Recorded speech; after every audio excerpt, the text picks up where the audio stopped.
Coming up on this episode of Nintendo Cartridge Society, repent all ye sinners, for the Donkey Kong has come again!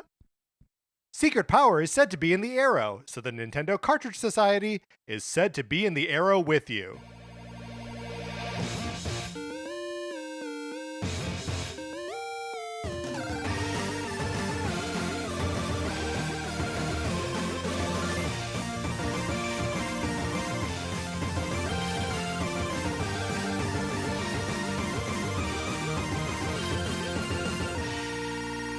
Welcome to Nintendo Cartridge Society. My name is Patrick Ellers, and I am joined, as I am always, joined by my co-host, Mark Mitchell. Mark, how's it going? It's going great.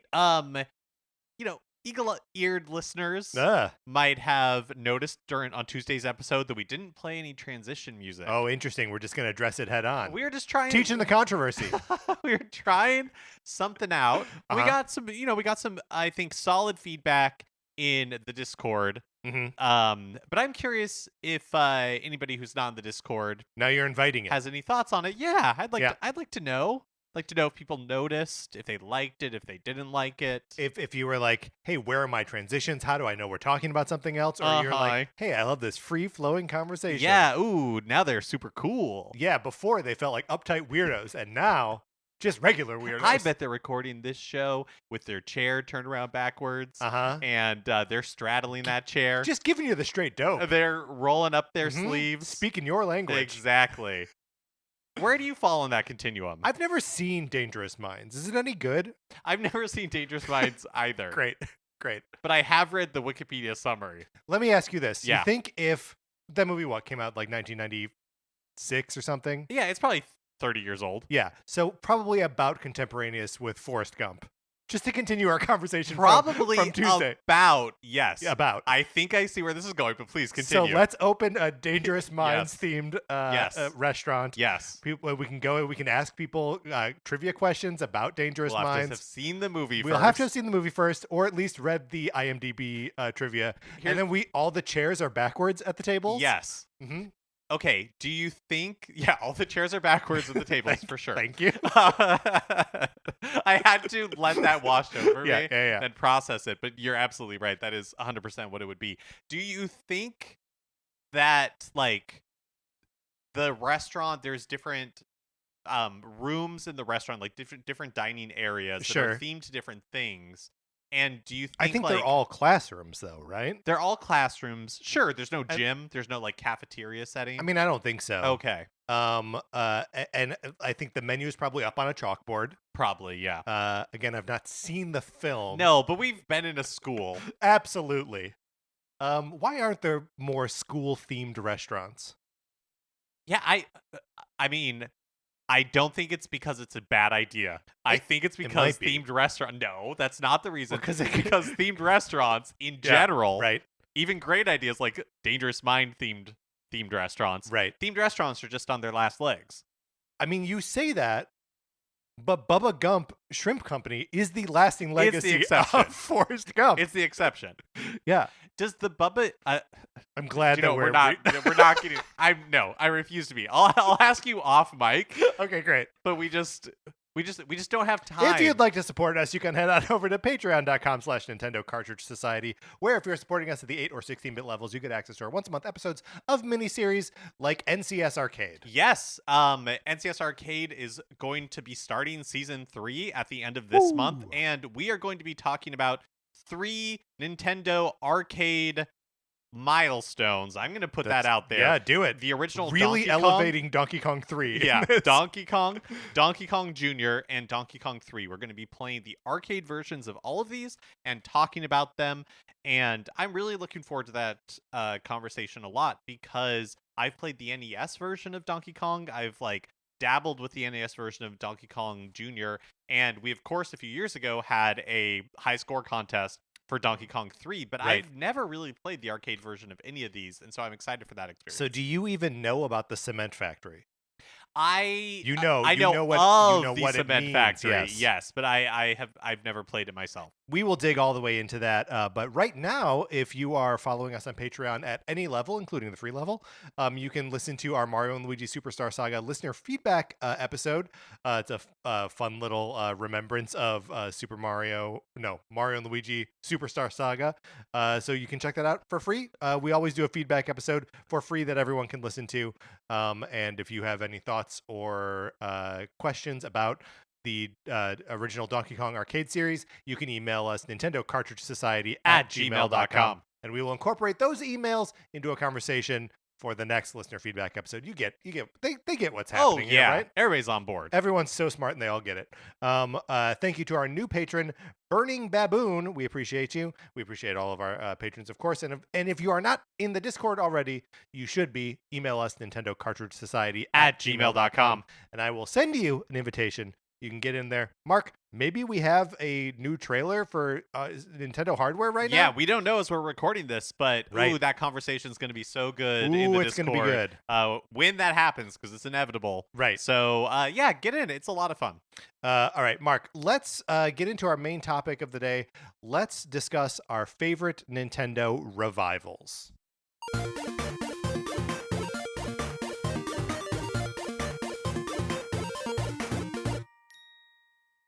And it wouldn't be much of a conversation on a podcast if we were just discussing. We have to also rank.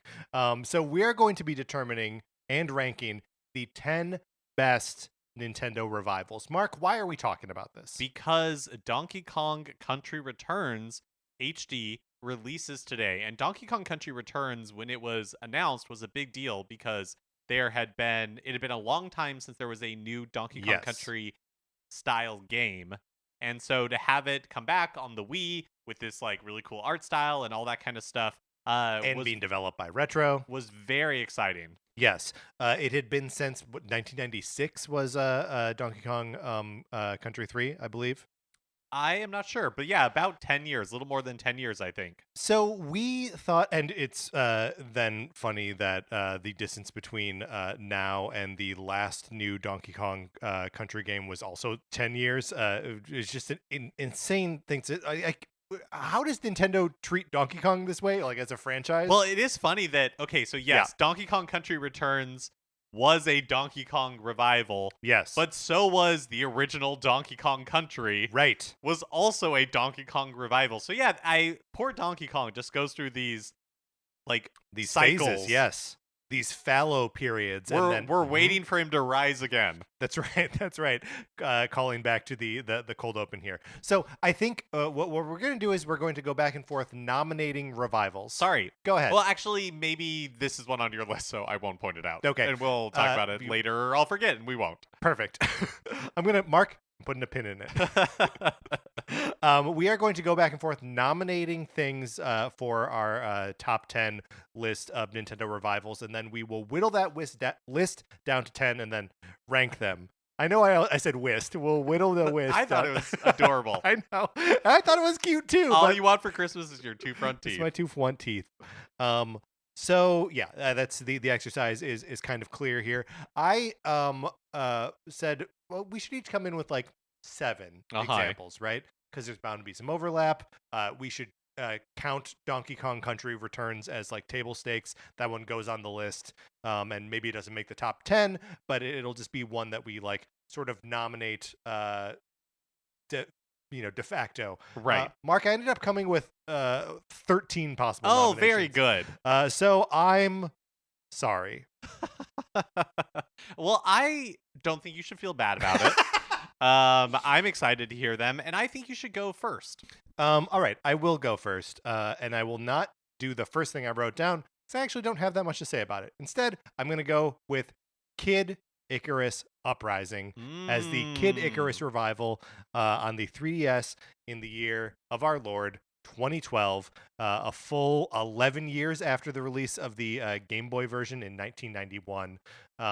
And Game Boy Kid Icarus of Myths and Monsters is a largely forgotten game, is not available to play on your Nintendo Switch Online, even though the original Kid Icarus is on NES. And like the franchise had basically disappeared until Sakurai puts Pit in Smash, whichever one, Brawl, The Melee, Wii one. the Wii one. Yeah, Yeah. that's right. So that is Brawl. and yeah, so like it is just like a concept, a world that had gone like totally unattended to for a very long time, and then when it comes back, Sakurai does it as like a whole new type of game, where it's really taking advantage of the 3D of the 3DS and really taking advantage of the touchscreen, sort of to its own detriment, right? Like it sort of becomes a show pony for the special features of the 3DS, and not always in ways that like do it any favors. Yeah, it really is hampered by the control scheme, and they Yeah. were trying Yes. something really innovative. Mm-hmm. But I think, as with like a lot of that stuff, the presentation of it just kind of became a boondoggle where it's like, oh, you have Yeah, to like hold absolutely. it this weird way, or there's like this special thing you can get for it to make it easier to play, like all that kind of Which stuff. was really, it was just like a stand, right? That you like put your 3DS in. But that became the narrative about Right, it right. instead of the game itself. And the game itself is pretty good, right? Yeah, I had a ton of fun playing it, and it is I forget that the amount of care that Sakurai puts into Super Smash Brothers, he also puts into his other games. Yes. And the amount of content that is in Kid Icarus Uprising is jaw-dropping. Like, it is such a love letter to Kid Icarus, just like Which doesn't make Smash any Brothers sense, is right? a love letter to all video games. Because obviously there's more content in all video games than there is in Kid Icarus. What's so impressive about Uprising is that it's like all invention, right? Like it's all new Right. stuff. There are all these characters and all this like mythology that's like barely grazed in the instruction booklets for the two original games, and just like I don't know, it's kind of an impressive bit of like invention, to the point where it almost feels like it is somehow referencing something that did exist. Yeah, right? totally. So the only like part of this that really feels like a stumbling block to me is that like it is a revival, but not one that's stuck. I know. Why isn't there another Kid Icarus like Uprising style game? I know. I have a nice try category. Oh yeah. And Kid Icarus for Uprising for me falls into that. Right. Because it didn't create like a lasting legacy of more Kid Icarus stuff. Yes. So far. But I think it's because how noteworthy the game is, I think it's a very worthy nomination for Nintendo Revivals.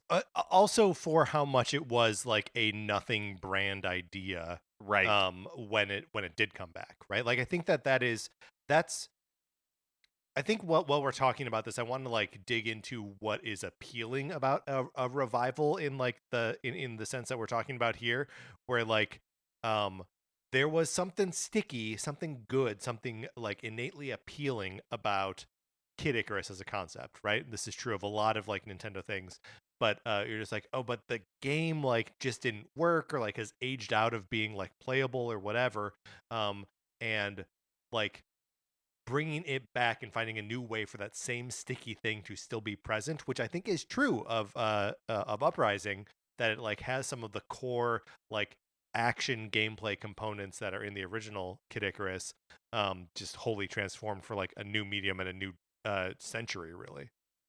Yeah, I do think that that's one aspect of what can make a revival so satisfying. Mm-hmm.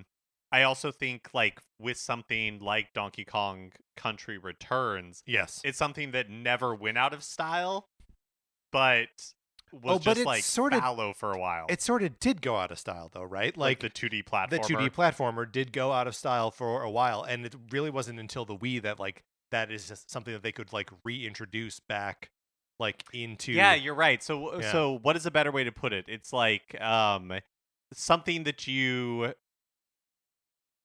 like didn't know you wanted or forgot you wanted, or it's like, I mean, it's sort of just like, when is it the season for this thing, right? Like maybe right now we're not in the Donkey Kong season. We're not in the age of Donkey Kong. That's right. We will return. At some point, there will be a dawning of the age of Donkey Kong. It's a cycle. That's right. Donkey Kong rises, Donkey Kong falls. Mm-hmm. Okay, so I think Kid Icarus Uprising is a great nomination. Thank you. Should I do my first nomination? Yes, you should. Okay, my first nomination is Bayonetta 2. Yeah, okay. So Talk me through it. in 2009, Bayonetta comes out. Mm-hmm. It's released on the PlayStation 3. It's released on the Xbox 360, and it is not in any way associated with Nintendo. It is not a Nintendo property. Right. The game comes out, I think does okay, and then that's just it. That is the Bayonetta experience. And then 5 years later in wait, is that right? 5 years? 2012. So when did you say the first one came out? 2009. Okay, so 3 years later. 3 years later, there we Right. go. 3 years later, Mm-hmm. Nintendo shocks everybody by saying Bayonetta 2 is coming, and Bayonetta 2 is coming to the Wii U exclusively. Like, this is basically a Nintendo franchise now. We ponied up the dough to get this thing on our platform, and that then sets a new trajectory for the Bayonetta series. 2 other Bayonetta games have come out since then. Plus, she's been in 3 different Smash Brothers games. Yeah. And all of those other Bayonetta games are also Nintendo exclusives. Right. And so, yeah, this one's a little bit different because it wasn't the length of time that makes it like a surprising Nintendo revival. Right. It's the fact that it went from being, like a PlayStation / Xbox 360 exclusive to becoming like something that has become closely associated with Nintendo. I feel like that surprise element of it makes it a contender for Nintendo revival. I absolutely agree. Well, and there's also like for something to even be like eligible for revival status, there has to be an element of death, right? Right. Like the original release of Bayonetta on like non-Nintendo platforms was a sort of death for the character, and only by the grace of Nintendo does it come back. Right. Yeah, exactly. That's a great nomination. Interesting that both of us have so far selected like now what are mainstays in Smash Brothers. Yeah, that is interesting. Like, I wonder if there's something that about Smash that's like, well, let me just like sort through the graveyard of video game history. All right, my second nomination here is the Game & Watch gallery for the original Game Boy. Oh. Game & Watch as a brand was something that had obviously died with the release of the final Game & Watch in 1986. That was the balloon fight, was the final one that they put out.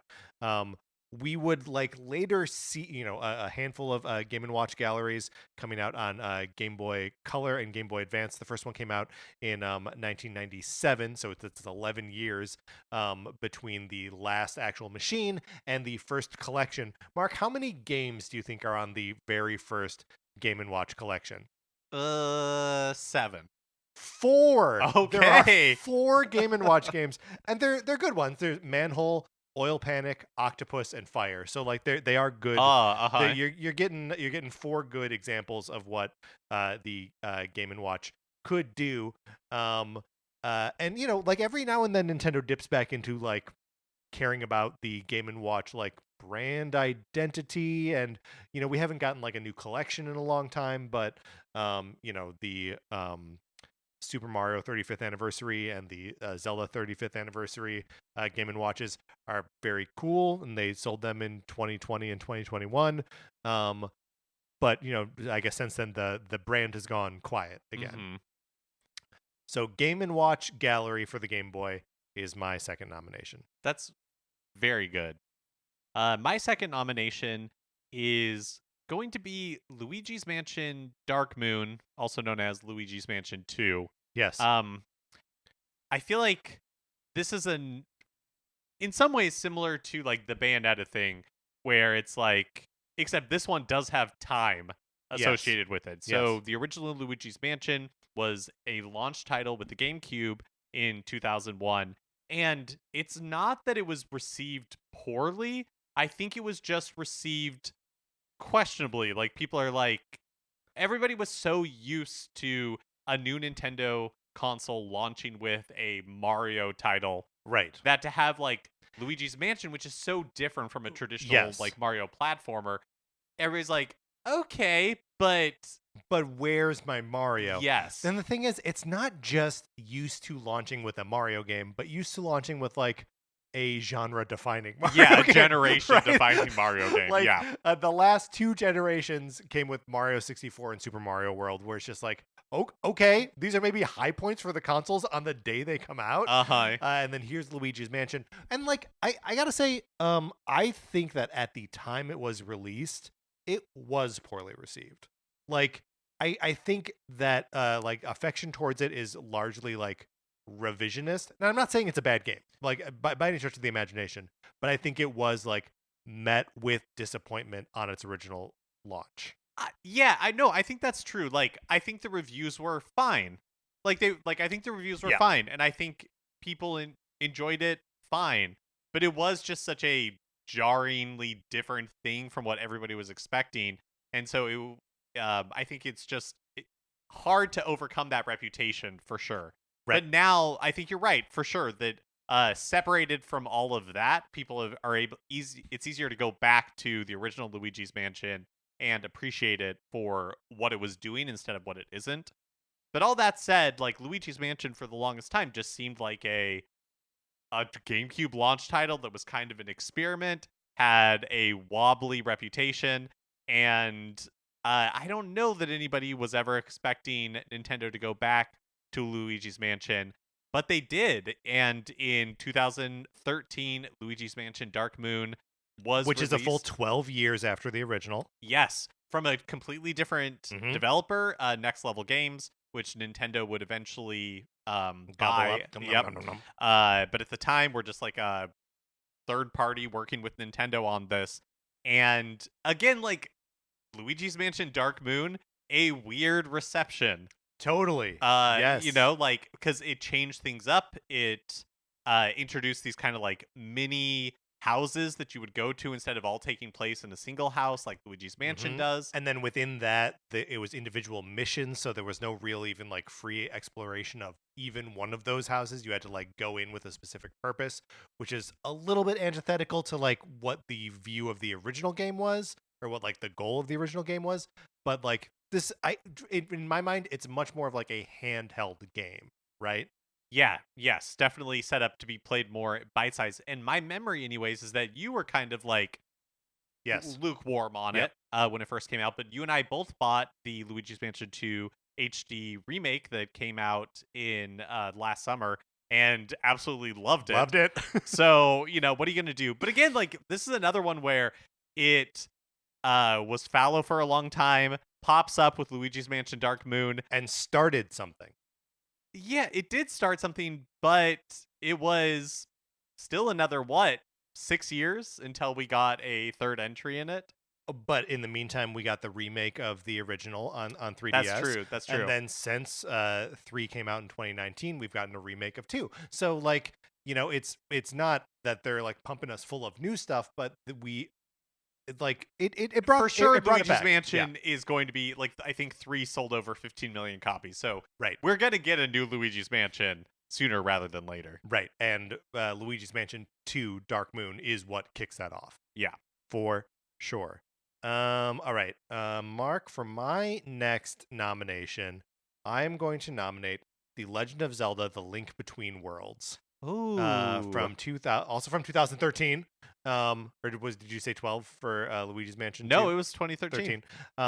So as a revival of, okay, so this is the first traditionally controlled, so not like touch controlled, top-down Zelda game since Minish Cap in 2004. So Wow. 9 years earlier. But it's also a revival of the World of A Link to the Past from 1991. So we got 22 years separating sort of the thing that I think this is reviving. And you know, top-down Zelda isn't like a regular active going concern. We would have to wait another 11 years for them to develop another new one, right? Another like brand new one Yeah. in Echoes of Wisdom, and even that is like a pretty big sidestep from the Zelda formula. But man, it was so exciting and electric to have. And of course, I'm sorry, that is Triforce Heroes Erasure. I know that, and I apologize. But it was so exciting to have another like top-down classic style Zelda, and especially one that was like in the world of a game that ranks on many people's like best game of all time. My personal list. I love Link to the Past. And being back in that version of Hyrule is just like a transcendent experience. So, yeah, The Legend of Zelda: Link Between Worlds. That's so good. And I feel like, man, A Link Between Worlds was another one where when it was first revealed, I think Yes. people were very skeptical. Yeah. Because it's like, oh, we're back in a Link to the Past world, but the art style is different, and what is Right, all right. this going to mean? But A Link Between Worlds is so fun. And is Yes. so good. Yes. And but like I think like the caveats are like well noted, right? Where it's like, oh yeah, but it does look weird and like it feels weird and like why are we back here and all that kind of stuff. It feels a little bit to me like the response to Echoes of Wisdom, Mm. which I think history is going to look kinder on than like the immediate release. Like I think 4 years from now, people are finally going to get around to playing it and being like, oh, you know what, that's a pretty fun game. But maybe that's just me. Anyway, so Link Between Worlds. Okay. My next nomination is Metroid Dread. Oh, okay. Yes. It had been so the last like 2D Metroid game was released on the Game Boy Advance in 2004, and that was Metroid Zero Mission, a remake of the first game. Right. We had also gotten in 2017 or 18 the Metroid Samus Returns, the remake of 2. Of course. So really, my nomination That's your should be answer. Samus Returns. I mean, maybe it's up to you, whichever one you want to use. But I mean, just tell the story of Dread for a second. Well, okay, so yeah, so it was 2004. Yeah. We had Zero Mission. Before that, 2002 was Fusion. Mm-hmm. And Prime. And Prime. But like for 2D Metroid, it had been a long time since. I can't believe I forgot Samus Returns. But yeah, it was. I'll just say an original, like non-remake, 2D Metroid game. And like Samus Returns had come out, had been the 3DS remake, had been well received, had sold fine seemingly for a Metroid game, but came out in that post-Switch 3DS era, which was just like not a good time to be making and selling games on the 3DS. And then in 2021, yep, the last E3, but like when it was like a digital E3, yes, Nintendo had their like June Direct, and we get the reveal for Metroid Dread. This game that with that title had been at one point on like a list of Nintendo releases for the Nintendo DS. Yes. And so to have a new Metroid game with the name Metroid Dread, I screamed. I screamed too. Like, yes. I couldn't believe it. It was so exciting. And then for Metroid Dread to come out and be really good. Yeah. And to, I think, be the best-selling Metroid game ever. It wouldn't be hard. The games don't sell that much. Yeah, it was just so exciting. Yeah. I mean, it's man, the original like trailer for it, where it was obvious that that what they were selling was a Metroid game, but everyone has their like collective moment of like still holding your breath because it's like, Federation forces, is this going to be are you about to trick us, right? And then it just said Metroid 5. Because, man, I love it when they just call these things by their number. When at the beginning of Super Metroid, when it just says Metroid 3, oh my gosh. That's a moment that'll melt me. And then the title Dread coming up there, it is one of those, like, in a way that we don't have these things anymore, right? Like Dread was one of these objects where you're like, well, that's a forgotten, like Duke Nukem Forever for Metroid fans. Yes, exactly. And now both of those games have come out. I think it's fair to still count Metroid Dread as the revival point. Okay. Well, I don't know. It's up to you. Do you want to go?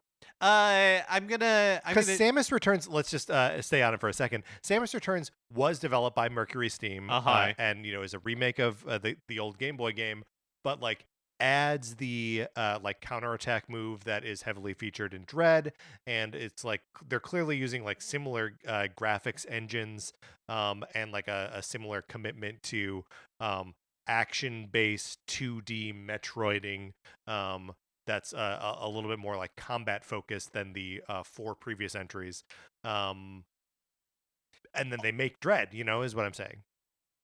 Also notable is the way that Samus Returns was announced, which is Yes. after the Switch had just come out. Yep. Again, this is a June Nintendo Direct, the first Yep. one after the Switch. The big blowout is like Super Mario Odyssey. It's the first time we hear Jump Up Superstar, all that kind of stuff. Then afterwards, there's like a Nintendo Treehouse Presents. Right. Which we have on in the background while Mark and I are recording our episode about the Nintendo Direct. Yeah. And in fact, in that June 2017 Nintendo Direct presentation, that's where they announced Metroid Prime 4, right? For the first time. And then yeah, that must be true. I think that's right. And then afterwards, the Nintendo Treehouse Presents, like as a footnote, they're like, by the way, we have a new 2D Metroid that's game coming to the Nintendo 3DS. Right.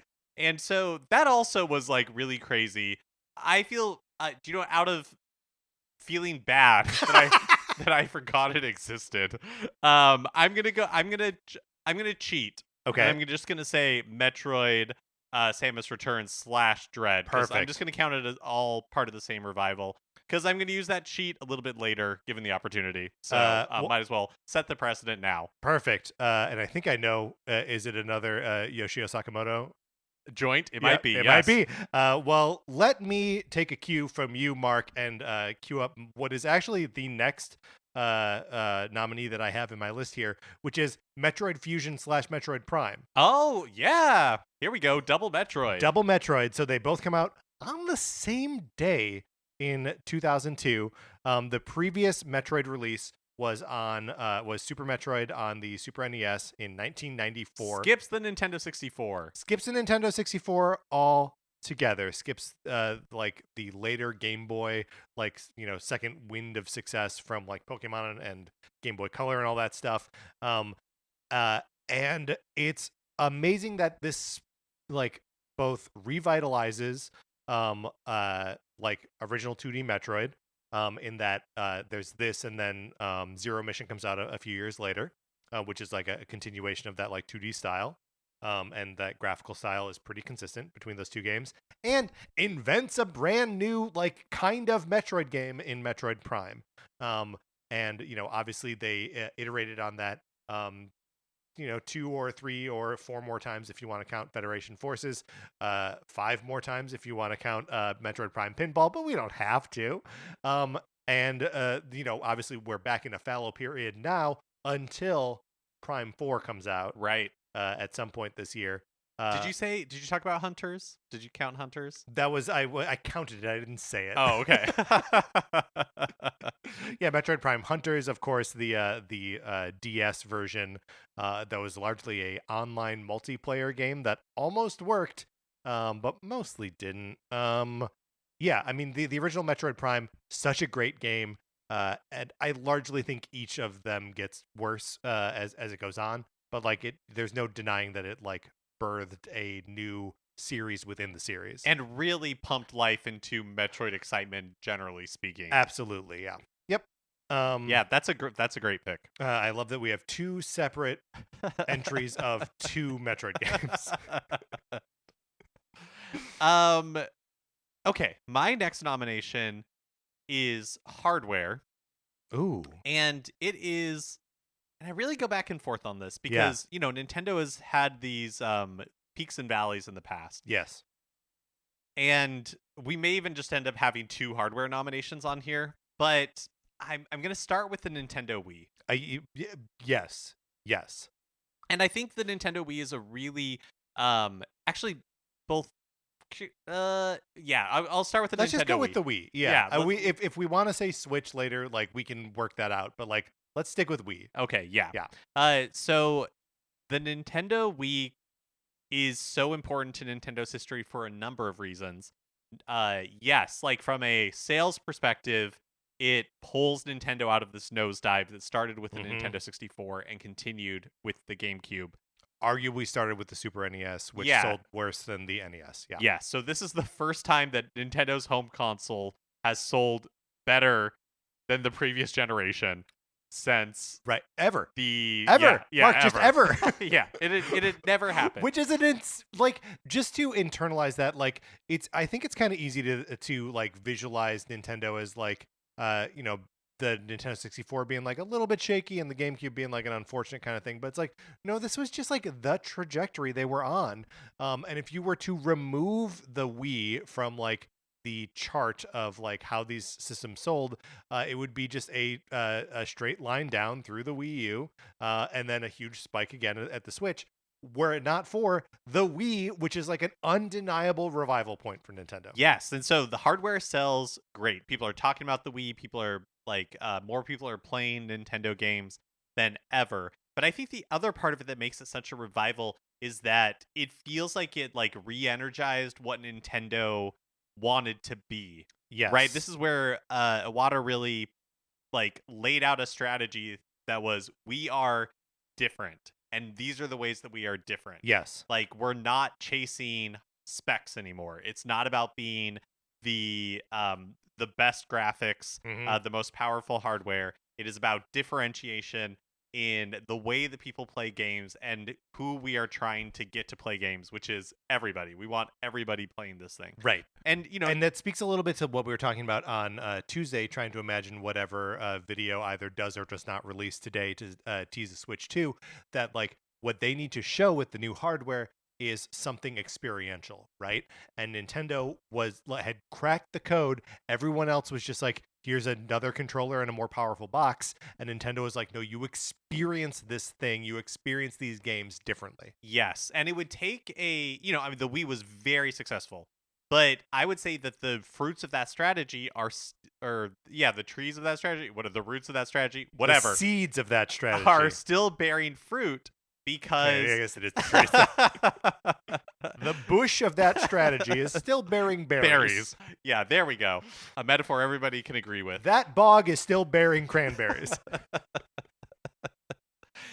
Because we are seeing the diminishing returns of like the race to the top to be state of the art Right. in like graphics and in processing power and all that kind of stuff.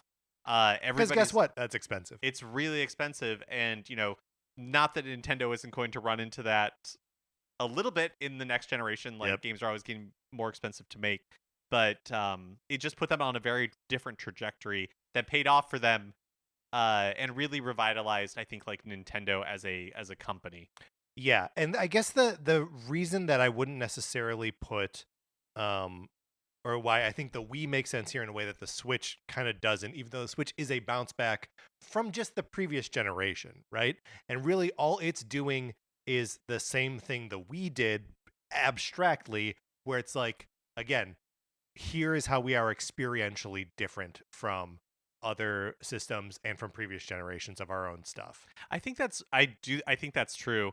I do think that one thing that, again, like the Switch has in common with the Wii abstractly, is that it was a change in business strategy where Yeah, it's like, okay, 100%. instead of trying to support a handheld and a home console, like, we can't do that anymore with how we can only grow so much, and games are just getting more and more complicated. And so in order to be successful, we are going to focus all of our efforts on a single platform, which was really risky given that the Wii U had been so unsuccessful, and they were now committing themselves Right. to, they didn't no longer had the handheld systems to kind of like buoy their fortunes. Right. Right. Yeah. That is 100% correct. Um all right, my next I think it's nomination. on to you. Okay, Yeah. great. Um I have two that I feel like are kind of throwaways, so I'm not gonna use them. I'm also not gonna use this one because I think you're gonna use it shortly. I'm gonna go out on a limb here and say WarioWare Gold. Hmm. Because let me just run you through the pre WarioWare Gold entries in the WarioWare and WarioWare adjacent canon. Okay, in 20 so WarioWare Gold came out in 2018. In 2013, there is a Game and Wario game that like sort of pitches itself as a WarioWare game, but it's kind of not. It's more focused on mini games than micro games. It only has 16 of them, and it's just in my mind, it's not a WarioWare game. I see where like the branding is similar, but it's just not Right. the same kind of game. Prior to that, there are two different DSi WarioWare games, Snapped and WarioWare DIY, which are all like the digital only. Basically, you needed a DSi to play them, which was like that weird little half step between the DS and the 3DS. So really go back to like the last like wide release WarioWare game, you got to go back to Smooth Moves on the Wii in 2006, which means it's a 12-year gap between like Oh, real wow. WarioWare games. Wow. And then obviously since then we've gotten two other like swings or bites at the WarioWare apple in terms in the form of Get It Together and Move It, both on Switch, which are like kind of different reinventions of how you interact with WarioWare style micro games. But Gold was just this like celebration of everything that had come before, and like it feels weird because there are all these like kind of WarioWare games or like WarioWare games with an asterisk on them. But I think Gold really brought back WarioWare. Yeah. And that has continued to have cranberries in the bog, Mm-hmm. like you mentioned. Thank you. Yeah, I think that's a really good one. My next nomination, we've alluded to it a number of times, so I'll just get it out there. Yeah. It's Famicom Detective Club. Yes. And, this is a series that was Japan exclusive until 2021 when Nintendo ported them worldwide. They had these remakes. And then, of course, this begat MEO, the Smiling Man. Yes. Maybe my, favorite game from last year. And that was like such a fun surprise. So it was really exciting in 2021. We had these games that had never been released outside of Japan before in kind of like a type of game that really excites me, like these murder mysteries. And then to enjoy those for what they were and then have that create a new entry all these years later. Yeah, I feel like this is maybe a niche pick, but Yep. Famicom Detective Club, very exciting. A niche pick, but also on my list. Yeah, it's amazing to see that like they, it's just the amount of like focus and like time that they put into these games that like in remaking them, they remade two games. Like they could have just like remade a single one of them and released it to like get the temperature on like whatever. But like it's all new recordings of the music. It's all new art assets. It's translated for the first time. It's voice acted. Like they went all out on remakes of two ancient Famicom Disk System games that never made it outside of Japan, and then made a third entry in that series. Yeah, it's just fun. I mean, I feel like kind of the same way that you brought up Game & Watch Gallery. Yeah. It's fun how, in some ways, like another Code Recollection from a year ago, where it's like Nintendo is willing to take these kind of obscurities from their past and represent them. And sometimes they hit in a way that, they end up getting new entries. And I guess we don't know. Maybe in a few years we will get another code. but you know what I mean. Like Yes. that's one thing that I always enjoy is when those like weird Nintendo things from their past get brought out and represented. Yes, for absolutely. modern audiences. Well, and that's part of the like fun of the revival, right? Is that like we are witnessing the return of something dead, right? Yes, when you're like, I never thought we were going to get another one of these. Mm-hmm. And then boom, we get another one. Pretty amazing stuff. Mark, are you out of nominations at this point? I'm not. I have another one. I have a bunch more. Okay. I will go with let me throw this one at you. Okay. Splatoon 2. Mm. Now, is insane to nominate this as Splatoon the original came out a mere 2 years before. We can nominate it. Yeah, sure. It may not make the top 10, but why not nominate it? Throw it out there. The reason I'm putting it on here is that the original Splatoon sold pretty well on Wii U, like 5 million copies, something like that. But very easily could have been something, the anchor of the Wii U could have dragged it down in the ocean. We never could have never heard from it again. Totally. Right? And they didn't remake Splatoon. They made a new Splatoon game, which, arguably is it just a remake of Splatoon with like some different stuff in it? Maybe. But Splatoon was one of those things that felt like it could have died, languishing on a platform no one was playing. And now it is a huge franchise for them. Obviously, they put out 2 of them on Switch. I expect that a couple years into the Switch 2, we will get Splatoon 4. It is just like, the Inkling kid is now like a mainstay of like Nintendo iconography. And Splatoon just is a Nintendo thing. Yeah, I feel like Splatoon and the fact that Splatoon continues to like be a popular Nintendo franchise is one of those things where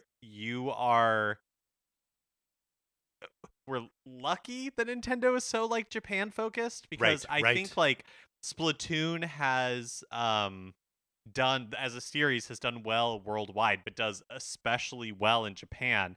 And I think Pikmin is kind of the same way, where it's like if they were more concerned with worldwide taste, they would probably have dropped Pikmin. But they have done a good job of cultivating Pikmin as a franchise in Japan. They've done a really good job of cultivating like Splatoon as a franchise in Japan. And so they are just going to keep making these things, because Japan likes them. Exactly. They're well liked at home. Also, no one wants to have that conversation with Miyamoto. No. You can't. If you want to not make the next Pikmin game, someone has to go into Miyamoto's office. Yep. And have a conversation with him. Yeah, and that's and it's not going to be a conversation that he's going to like. Okay, my next nomination. Yes. New Super Mario Brothers. Also on my list. Yeah, for the originally for the Nintendo DS, and then of course like spawned its own series of Mario side-scrolling games. It sort of monopolized that space for a little bit in a way that started to feel a little bit disheartening. Yeah, that's true. But at the time, yes, so exciting. The first time that we are getting a new 2D side-scrolling Mario platformer since arguably Super Mario Land 2 6 Golden Coins in 1992. Yes. So it had been the only counter argument would be like that Wario Land is a continuation or of like Super Yoshi's Mario, Island counts right. or something. But those are clearly starts of other series. Yes. And so yeah, it had been over a decade. And so to have it back on the Nintendo DS was so exciting. I couldn't believe, like, I was so hyped for this game. And it's been a long time since I played New Super Mario Brothers. I really enjoyed New Super Mario Brothers when it came out. I wonder what it would be like going back to it. Even at the time, the giant mushroom was kind of a gimmick.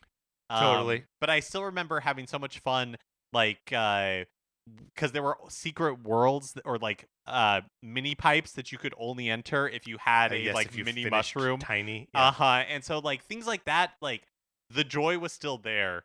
And to have it come back was such an exciting thing. Yeah. And it's so easy to not view New Super Mario Brothers now as like an exciting product or like sub franchise. But man, that first one really was like an exciting. When it wasn't a franchise, you were just like, "Wow, here's the next new 2D Mario." Like it was very, very cool. Yep. Mark, for my next nomination, I'm gonna go with Donkey Kong 94. So this game is just called Donkey Kong. And it is the Game Boy release that starts with the first 4 levels of the original arcade and NES Donkey Kong, and then from there turns into a sort of sprawling multi-map level or multi-map game where the sort of limitations of that arcade style gameplay, which are more obvious 10 years after the fact, um, are then kind of like twisted around so that it's less of an action game and more of a like puzzle platformer sort of game. And we would see this revisited again in Mario versus Donkey Kong, and then like twisted further into like the minis games and all of that. But yes, the Donkey Kong 94 was realizing something from the past and sort of utilizing its own strengths and weaknesses to present it as something else, which is I always think is a cool feat. The distance in time between Donkey Kong, which came out, or Donkey Kong 94, and the previous entry in the series, which is arguably Donkey Kong 3 in the arcades in 1983, is 11 years. Wow. And it's just again, just like another. It's weird that this and Donkey Kong Country came out the same year. That is so Isn't that weird. bizarre. Maybe I guess when they get in a Donkey Kong mood, they get in a Donkey Kong mood. They get in a Donkey Kong mood. And they like presenting two wholly different concepts of, is he the hero? Is he the villain? Is it a platformer? Is it a puzzle game? Uh-huh. Is it like the graphical style's totally different. So Donkey Kong 94. I think I have one more like real nomination. Yeah, let's hear it. And that is for The Legend of Zelda Breath of the Wild. And I think that this is a revival kind of a different sort than some of the other ones. Yes, there was time between Skyward Sword and Breath of the Wild's release, but I think like 6 years maybe? Let's see. Skyward Sword probably came out in 2012. 12, so 5 years between them. Yeah, that makes sense. But I think the reason I count it as a revival is just because less time than between Breath of the Wild and Tears of the Kingdom. 17 to it's like the same amount of time. The reason I count it as a revival is because of what it did for the Zelda franchise. Yes, which is it went from being one of Nintendo's like platinum tier prestige titles that sold well and were always like kind of like 3D Mario games, like a lot of times like the game of their generation. And yet never really broke through to be like a 20 million seller, Yes, and then Breath of the Wild just like grabbed the world by the shoulders and just kind of shook it. And, and now everybody was excited about Zelda because it was so good and so different. Yes. Well, and part of it being good is a function of it being different, right? Because like that Zelda formula of like you go to a dungeon, you collect an item in the dungeon, you use the item in the dungeon to progress through the dungeon, repeat, and there are like 3 things that you collect first, and then you have to surprise, there's like 6 more things to collect. You do it again. We've been doing that since 1997, right? I mean that's a reductive way to view like half a dozen Zelda games, but like it is a way to view those half dozen Zelda games. And it really isn't until Breath of the Wild that they like shake that all the way off. Yeah. And I think what makes it so successful is that it gameplay wise feels so dramatically different and yet feels so true to the core principles of the original Legend of Zelda game. And that's such a difficult needle to thread, and yet they managed to do it so perfectly. So yeah, Breath of the Wild. That's my nomination. That's a fantastic nomination, Mark. I've got one more real nomination, and then just other things I want to throw out there, just so I have a couple of like I haven't not said that. Yes. And I have made this argument multiple times on this show, and I feel like it is one not that I stand alone on, but that I don't hear echoed back to me in other corners of the world. Super Mario Maker as a continuation of the Mario Paint series. It uses a lot of the same sound effects and a lot of the same just like visual creation language. And man, the original Mario Maker on the Wii U and using like the gamepad controller felt like the same sort of creative freedom and immediacy of using the NES or the Super NES mouse to make things in Mario Paint. there's an undo dog that you click on and goes wow, and like undoes the last thing. That comes from Mario Paint. And they're just like little bird sound effects and all this other stuff that is taken directly from Mario Paint. It is their language for a creative suite that you get to play in. And we, obviously we didn't get the art studio for the Nintendo 64 DD that came out in Japan. So like this is just the next time we see a Nintendo creative studio for player use. Super Mario Maker. And the distance, of course, in time between them is 1992 to 2015. So we're talking 23 years. Wow. Yeah. Okay, so I don't have any more like real nominations, Right. but I have a couple of honorable mentions and a couple more nice tries. Yeah. Okay. Great. So I'll just throw out an honorable mention, which is Pokemon Snap, Oh yeah. What a great call. Yeah. and the one that we got for the Switch, which was called New Pokemon Snap. New Pokemon Snap. A totally fine game. I guess we're going back and forth here. This is also a nice try and one that we talked about recently. Punch Out on the Wii. Ah, yes, that's in my nice try category as well. It had been 15 years since the release of Super Punch Out on Super NES when Wii Punch Out came out in 2009 and swiftly killed the series again. Well, I have another honorable mention, and that's Mario and Luigi Brothership. Okay, great. That just came out this last November.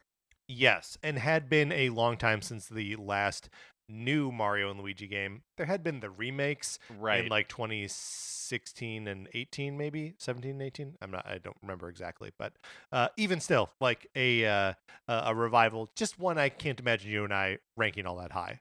Right, and remains to be seen whether it'll be a one-off or like if it'll in the future we'll look back on it as a nice try. Okay, so I don't have any more nice tries now. I just have like weird ones. I have one more nice Give me try your nice that try, yeah. which is Star Fox Zero. Nice try. Is it? Was it a nice try? Star Fox Zero, again, I just have to reiterate, came out within the same 15 months as two other Star Fox games. They really tried. Guard and Star Fox 2 all came out for the first time. Plus, Starlink was not far behind. Starlink, with that Battle for exclusive, Atlas was not that far behind. Yeah. Okay, so now my like silly ones. Okay. Should I put these on our doc or no? No. Okay. These, I mean, I don't think so. You can, if I say something and you're like, dang, Patrick, I have the power. You have the power. Great.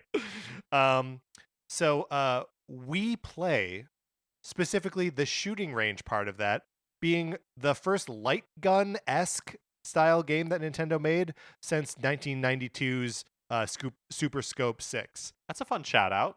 It's a fun shout out. It's a 2007 and like it has a lot of the same like shooting range visual vocabulary in it as the Super Scope 6 and Duck Hunt, but just a fun little thing there. And then the other weird thing, very much in that same vein, is, well, you know what? I actually can't talk about this one. Okay. Because it is Wii Sports, Wii Bowling. Uh-huh. And there's only one other time that Nintendo has made a bowling game. On the Virtual Boy. Which we can't talk about. Which we can't talk about because it's a favorite hobby horse of ours. And it got removed, deleted from our memories. That's removed. Right. We can't. Yeah, it's like we're Westworld robots, and now we like, had an that episode, doesn't mean anything to me. We had an episode where we had some guests rank Yes. our hobby horses, and then Connor and Drew. Yes. and then whichever one was the number one hobby horse, we can't talk about anymore, and that's one of them. Mm-hmm.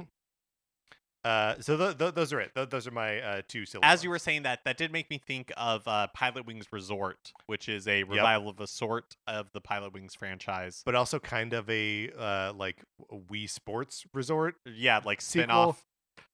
And then I guess they also did something similar in the Wii era with Excite Truck, which is like kind of an... Isn't there also like an Excite Bot? Yes, there is. Yeah, both by Monster Games. That's it. That's hey, Pilot Wings Resort also by Monster Games. So just a little. So there you go. Okay, I am adding Donkey Kong Country Returns. Yes. Donkey Kong Country. Well, feel like in the same spirit, we should put the original Donkey Kong Country on here. Oh my gosh. Because, well, yeah. I mean, do we want to put it as like a hyphenate with, or as a slash with Donkey Kong 94? Sure. Yes. Okay. That's just strengthening the case for Donkey Kong 94. I'm not complaining. I'm just saying. Right. No. And I think it's. I think that is good. I'm just going to. We have these as bullet points in our show notes doc. I'm going to change it to numbers so we know exactly how many we have. We've got 16. All right. So we have to cull the list, Right. and then rank it. I think so. Yeah. Okay. Or we can just like start ranking if we're like, well, obviously this goes near the top or whatever. Yes, I guess ultimately these are ranked. We have to though. do yes. Okay. We do have to rank. Okay. We have to. Mark, the last time we set out to do something like this, I was like, who cares? We got 17 of these. That's our top 10. I don't care. Any order. These we have to rank. Okay. I am tempted to put the Wii at number 1. That's exactly what I was thinking. So I don't know that there will be much suspense there, but yeah, I think that I mean, I guess we'll see what happens, but I feel good about that. All right. Do you see any cuts in here? Anything that you want to like take out of the conversation? Yeah, and this is like not a judgment on anyone's ideas. Okay, but Kid Icarus Uprising? I was actually going to say Splatoon 2. You don't like my ideas. No, I just said. You just said and revealed that you don't like my ideas. No, that's fair because I think it probably doesn't like genuinely fit the definition of revival. But I just worth shouting out that like for sure, yeah, it was on the brink of something absolutely, and then came back. Yeah. A little bit by the same. Well, I don't know. I was gonna say Bayonetta.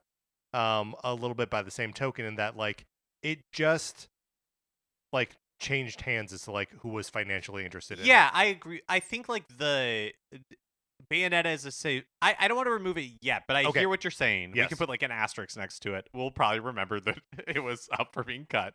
We may not need a visual signifier. I'm putting it on there. But the reason why like Bayonetta 2 to me is worthy of still being in the discussion is just I think the surprise that Nintendo would take it on and have that it is become surprising, like yes. that's the part where it's like notable, but maybe not enough to make the top 10. I'm not ready to cut it yet. Okay. Do we have too much Metroid on here? We've got a lot of and Donkey Kong. We do have a lot of Donkey Kong. Yes. We've got 3 different entries for Donkey Kong. One of them is 2 games. So I will say Donkey Kong Country, right? The original Donkey Kong Country is a surprise in hindsight, but at the time it was not a surprise to me because I wasn't like cognizant of the history. Sure. It wasn't like, wow, it's been a long time since there was a Donkey Kong thing. It was because I was not. You just thought of Donkey Kong as like an old thing. Yeah. Right. And I hadn't like played it that much, so I wasn't like Donkey Kong Country was basically a whole new thing to me. So is this a campaign to pull out Donkey Kong Country? Yes. And now to extract it from Donkey Kong 94 or to eject them both? I don't know. I'm not feeling strongly one way or the other. Okay. Let's eject Donkey Kong Country. No, let's take them both out. I mean, I'm glad we talked about them, but we can take them both out. They're not. Yeah. All right. What else can go here? What do we think was more surprising? And again, at like the time in history, I wasn't familiar enough with it to really be able to tell. Do you think it's the Samus Return / Dread revival of Metroid, or do you think it's the Fusion Prime revival of Metroid? Or are we not ready to cut either of them? I think we should cut Returns and Dread. Okay. Because it's muddied with that, like, it is both Returns and Dread separated by several years. And they both came out after we already knew that Prime 4 was in development. Yes, right. So really, Prime 4 would be, in some ways, the revival. Well, not really, because there's like 2D Metroid. That's the piece of it that's like different. I mean, I just think that like the case is so easy for Fusion and Prime. So let's just have that be our Okay. Metroid representation. Okay. But again, glad we talked about it. Okay. So now we still need to cut 3 from here. I'll go ahead and self-remove Super Mario Maker. Okay. It is perhaps only an aesthetic thing that I am carrying between them, and just the like priority of user-generated stuff. Okay. Okay, so that means on the list still we have Wii, Donkey Kong Country Returns, Kid Icarus Uprising, Bayonetta 2, Game & Watch Gallery, Luigi's Mansion 2 Dark Moon, A Link Between Worlds, Metroid Fusion / Prime, WarioWare Gold, Famicom Detective Club plus Emio the Smiling Man, New Super Mario Bros., and Breath of the Wild. I think the time has come, we tip our cap, but Bayonetta 2, I'm fine removing it from our list. It's the only one with an asterisk still up there. I sort of feel like WarioWare Gold also is should maybe be stricken here. Well, a game that I love dearly, but as a sort of like greatest hits of the previous WarioWare games. Also, I made a lot of exceptions for games I was just straight not counting.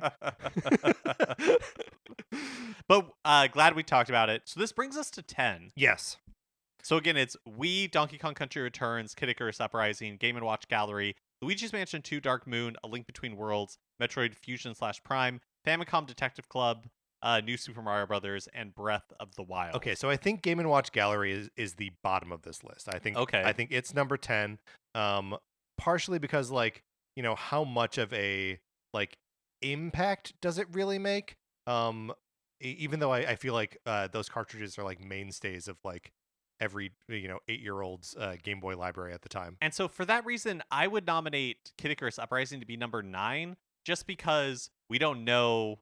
Yes, if that's if it was like it borderline goes in the nice try category, right? But also there have only been 3 of those 3 Kid Icarus games, period. So like, right. One could come out this year and we'd be like, yeah, that's about the right cadence for these games to come out. All right. So number 8. Maybe Luigi's Mansion. Maybe Luigi's Mansion, just because of what it's up against in my heart, right? Well, I think 2 things. One is what it's up against, and 2 was like the sort of weird reception of it at the time. Like it ended up being a successful revival, but like the success that it brought about didn't come around until 2 games later with Luigi's Mansion 3. Yeah, right? I agree with you. Yeah. My memory of it is that 2 was, I think it reviewed well, but the feedback was pretty immediate of like the format of it and the changes they made between from like Luigi's Mansion. And it wasn't until 3 that everybody was on board, and it was pretty much just categorical praise. Right. And now it is 3 has enshrined it as like a franchise that'll never go away. Right. But 2 brought it back. All right. Then I mean my nomination for number 7 then would be New Super Mario Brothers. Okay, interesting. Or maybe, well, go ahead. What were you gonna say? I was gonna bring A Link Between Worlds down a little bit, but I don't know that number like 7 is right.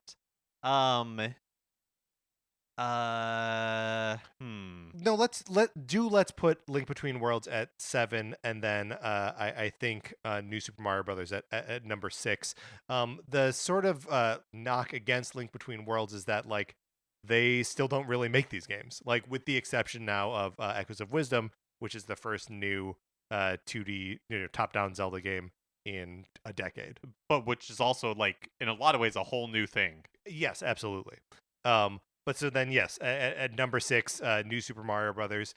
I think I still hold against it the fact that we got New Super Mario Brothers games for like 10 years after that. Yeah, that it had such a chokehold, not just on like 2D Mario platforming, but just Mario style in general. Like, yes. Mario just became how the 3D absolutely yes. 3D models used in New Super Mario Brothers. That was just the look of Mario. Okay, now we're at number 5, and I think we are we can't put Famicom Detective Club higher than number 5. No, I think we have held on long enough. Limit. And look, I can put up with our nonsense, like a lot. I mean, it's our nonsense. It is our nonsense. We wallow in it. We love it, but even we have limits. Yeah, we have limits. Okay, which now means that our top 4 are in some order: Breath of the Wild, Metroid Fusion / Prime, and Donkey Kong Country Returns. I think Returns is probably next, right? At number 4? Yeah, yes, I think that's right. And this is another one where it's like, it was so exciting that it was back, but unlike New Super Mario Brothers, we've really, with that, it just became Mario. It's like, we got Tropical Freeze, and everybody was real mad about it. Yeah. And the game, is great. And when they release the Switch version with some of those quality of life updates, I think it's amazing. The soundtrack to that game is just sublime. Like, there's so much that's stuff, good yes. about it. But seemingly that's the end of the line for Donkey Kong Country until we don't who knows? We don't know. Yeah. Until they've released Donkey Kong Country Returns 3 more times. And we've been knocking some of these others down because they didn't spawn a bunch of new entries. And so it only seems fair that Donkey Kong Country Returns would become number 4. Okay, so which of these is number 2? Metroid Fusion / Prime or Breath of the Wild? I think it's Breath of the Wild. I think so too. The only thing that I butt up against is man, how many lists do we make where it's well, I don't know, Breath of the Wild is just number 1. It's one of the greatest games of all time. Yeah. And the influence of it, not just on the Zelda franchise, which we've seen with Echoes of Wisdom, right? Where they're no, even the 2D entries are all Breath of the Wild. That's right. Zelda is Breath of the Wild now. Absolutely. Yeah.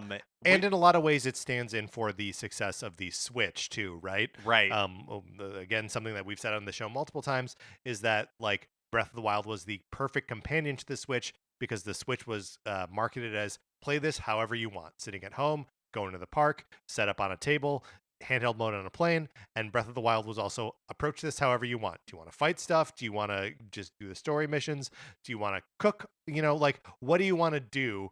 And both the Switch and Breath of the Wild were ready to serve that up to you in the best way possible. Yep. And then the Wii at number 1 as our for a saving Nintendo. I mean, yes, for saving Nintendo. And I don't know. I remember in college, towards the end of college, starting to feel really checked out on games. And it was the DS Lite that sort of brought me back into okay, yeah, this is something I like, but the Wii got me excited again about playing games. It was a new on-ramp for me, even as someone who considered themselves kind of a hardcore gamer. Just the culture of that was getting too far away from what I actually wanted to do with my time playing video games. And then Nintendo comes along and is there's another way. Yeah.